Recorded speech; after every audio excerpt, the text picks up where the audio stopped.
Pemirsa, jangan lupa subscribe channel YouTube Official UTV, like dan bunyikan lonceng notifikasi Anda.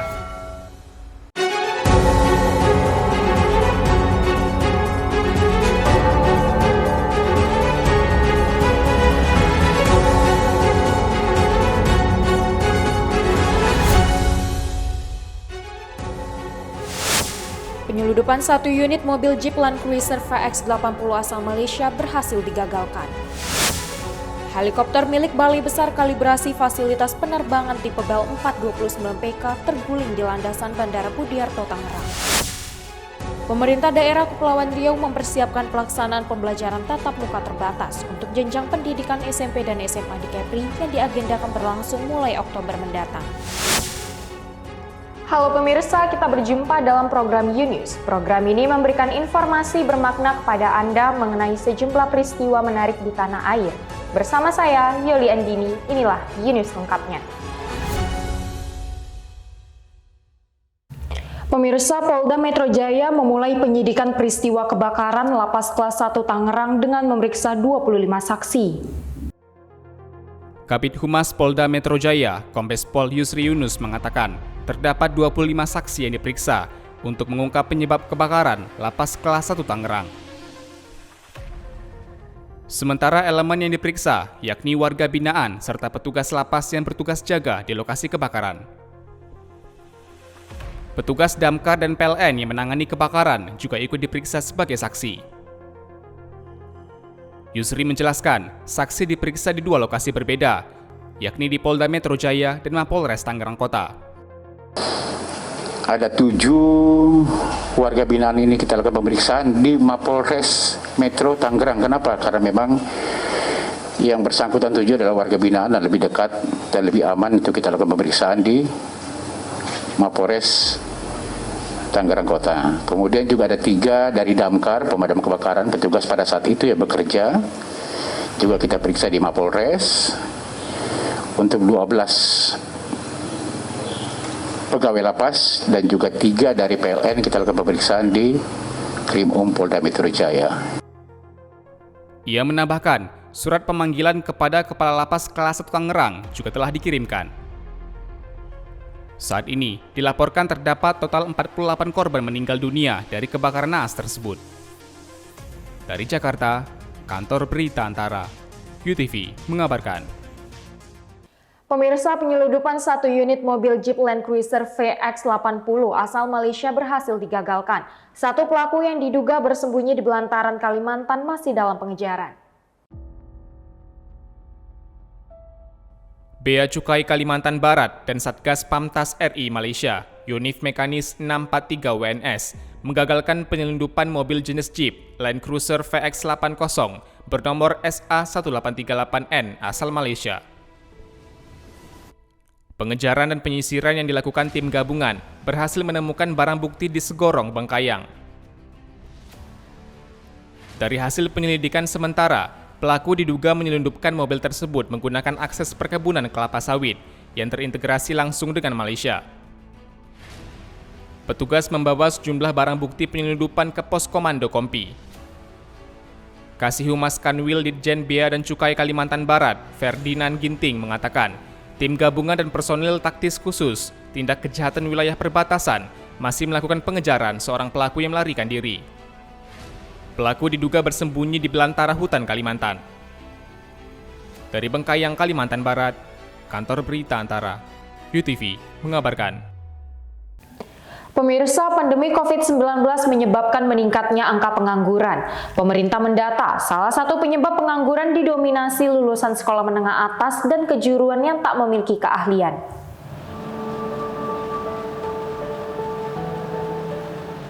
Batam merupakan salah satu daerah penyumbang pengangguran terbesar di Provinsi Kepulauan Riau. Pemerintah Kota Batam mendata, pengangguran didominasi lulusan SMA hingga sarjana yang tak memiliki keahlian khusus. Dan pengangguran yang tinggi ini adalah di tingkat SMA dan sarjana, karena mereka tamat kuliah di luar masuk ke sini gitu kan. Di sini dia tidak menerima itu, terpaksa dia menjadi operator. Selain itu, pengangguran di Batam tidak hanya berasal dari kalangan masyarakat lokal, namun dari para pencari kerja yang berasal dari daerah lain. Di sini bagi dua ya. Yang pertama pengangguran memang orang Batam sendiri. Yang kedua adalah pengangguran dari luar. Artinya mereka mencari pekerjaan di Batam. Itu setiap tahunnya bisa hampir 20.000 orang. Berarti 15.000 lah paling tidak. Tingginya angka pengangguran di Batam diperparah dengan kondisi pandemi COVID-19, menyebabkan tempat wisata, restoran, hingga penginapan mengurangi jumlah pekerja. Dinas Tenaga Kerja Batam mencatat, pada 2020, para pencari kerja di Batam mencapai hampir 31.000 orang. 7.000 diantaranya mendapatkan pekerjaan. Dari Batam, Kepulauan Riau, Engesti Pedro, UTV mengabarkan. Pemirsa, helikopter milik Balai Besar Kalibrasi Fasilitas Penerbangan tipe Bell 429 PK terguling di ujung landasan Bandara Budiarto Tangerang. Hingga saat ini KNKT masih menyelidiki penyebab tergulingnya helikopter tersebut. Pesawat helikopter milik Kalibrasi Fasilitas Penerbangan tipe Bell 429 PK CAW terguling di ujung landasan Bandara Budiarto, Curug Tangerang pada Senin 13 September sekitar pukul 10.25 waktu Indonesia Barat. Berdasarkan keterangan juru bicara Kementerian Perhubungan, Adita Irawati, helikopter tersebut terguling saat sedang digunakan untuk kegiatan pelatihan rutin. Tak ada korban jiwa dari kejadian tersebut. Dalam peristiwa ini tidak ada korban jiwa, dan ketiga kru yang terdiri dari pilot, co-pilot, dan teknisi semuanya dalam kondisi selamat, dan saat ini sedang menjalani pemeriksaan kesehatan. Hingga saat ini, Komite Nasional Keselamatan Transportasi masih menyelidiki penyebab tergulingnya helikopter tersebut. Dari Tangerang, Banten, Kantor Berita Antara, UTV mengabarkan. Pemirsa, Kementerian Keuangan berencana menerapkan pengenaan pajak pertambahan nilai terhadap jasa pendidikan. Pemerintah berencana menerapkan pajak pertambahan nilai terhadap pendidikan berbiaya tinggi. Kebijakan ini bertujuan memberikan keadilan perlakuan perpajakan atas kelas ekonomi masyarakat. Skema pengenaan PPN akan diatur sehingga tidak memberatkan masyarakat berpenghasilan rendah. Menteri Keuangan Sri Mulyani mengatakan, pengenaan PPN hanya menyasar jasa pendidikan yang diselenggarakan oleh lembaga pendidikan bersifat komersial. Yang memiliki biaya SPP tinggi dan tidak menyelenggarakan kurikulum minimal sesuai Undang-Undang Sistem Pendidikan Nasional. Ini juga untuk membedakan terhadap jasa pendidikan yang diberikan secara masif oleh pemerintah maupun oleh lembaga-lembaga sosial lain dibandingkan yang memang men-charge dengan tuition atau SPP yang luar biasa tinggi. Dengan demikian, madrasah dan yang lain-lain tentu tidak akan dikenakan di dalam skema ini. Sri Mulyani menegaskan, pengenaan tarif PPN tidak dikenakan untuk jasa pendidikan dengan biaya pendidikan standar, seperti madrasah untuk masyarakat umum. Rencana kebijakan ini juga diatur dalam rancangan undang-undang tentang perubahan kelima atas Undang-Undang Nomor 6 Tahun 1983 tentang ketentuan umum dan tata cara perpajakan.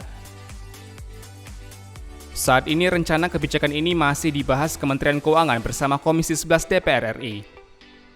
Dari Jakarta, Kantor Berita Antara, UTV mengabarkan. Pemirsa, Provinsi Kepulauan Riau mempersiapkan pelaksanaan pembelajaran tatap muka terbatas untuk jenjang pendidikan SMP dan SMA di Kepri yang diagendakan berlangsung mulai Oktober mendatang. Pelaksanaan pembelajaran tatap muka terbatas untuk sekolah tingkat SMP dan SMA di Kepri diagendakan berlangsung Oktober mendatang.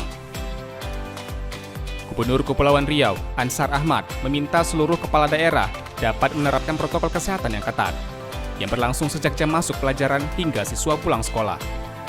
Tetapkan Oktober, kita punya waktu nanti untuk membahas sama semua kepala daerah supaya mulai dari hulu ke hilirnya betul-betul pendidikan itu dikontrol. Mulai dari anak datang, anak belajar, sampai anak pulang.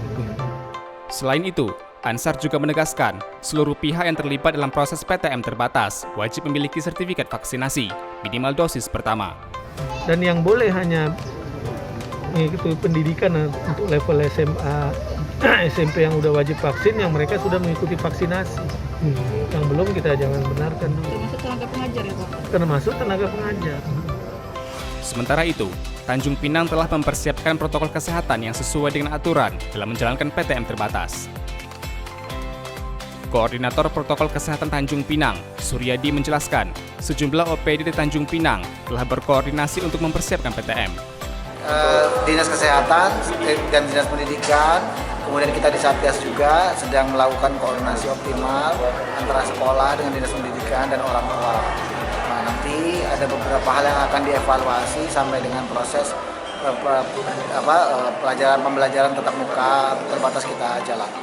Jadi nanti kita dorong maksimal supaya jangan sampai nanti PTM menjadi pemicu baru proses penularan. Insya Allah dengan Dari Tanjung Pinang, Kepulauan Riau, Muhammad Khairuddin, UTV mengabarkan.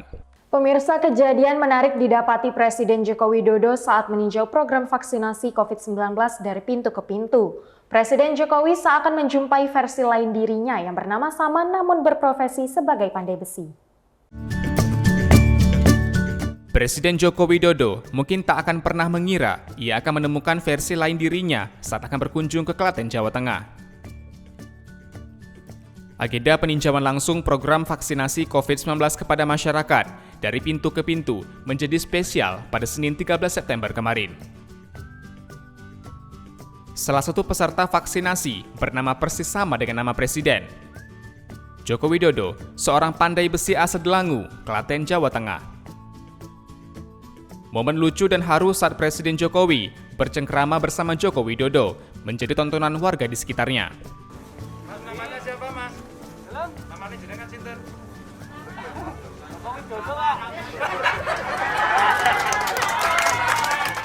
Joko Widodo tak bisa menyembunyikan kegembiraannya saat bercengkrama dengan orang nomor 1 di Indonesia ini. Ia bahkan sempat menangis haru saat akan bertemu dengan Presiden. Dari Klaten, Jawa Tengah, UTV mengabarkan. Pemirsa, konflik antara aparat keamanan dan kelompok kriminal bersenjata di Papua kembali memanas. Kali ini KKB membakar sejumlah fasilitas umum dan fasilitas kesehatan di distrik Kiwirok, Papua pada Senin 13 September kemarin. Kelompok kriminal bersenjata KKB kembali membakar fasilitas umum seperti sekolah, kantor pemerintah di distrik Kiwirok, Papua Senin 13 September kemarin. Selain itu, KKB juga membakar fasilitas kesehatan seperti puskesmas. Tidak hanya pembakaran, di hari yang sama, kontak tembak senjata terjadi antara aparat gabungan TNI Polri dengan kelompok kriminal bersenjata KKB. Dalam kontak tembak tersebut, dilaporkan terdapat satu personel TNI Satgas Pamtas Yonif 403 mengalami luka pada lengan kanan. Oleh kelompok kriminal bersenjata, terus kemudian mereka melakukan pembakaran terhadap fasilitas umum, puskesmas dan kantor perbankan. Jadi rekan-rekan kami masih melakukan upaya-upaya pengejaran, sekaligus untuk mengungkap siapa yang melakukan sesungguhnya. Sebelumnya, KKB yang dicap sebagai teroris oleh negara juga membakar sejumlah alat berat milik PT Wijaya Karya di salah satu kampung di Kelurahan Kabupaten Pegunungan Bintang. Saat ini, aparat tim gabungan TNI Polri diterjunkan untuk mengejar kelompok tersebut. Dari Jayapura, Papua, Kantor Berita Antara, UTV mengabarkan. Terima kasih telah menyaksikan informasi yang kami sajikan. Tetap saksikan Yunus selanjutnya. Salam sehat, sampai jumpa.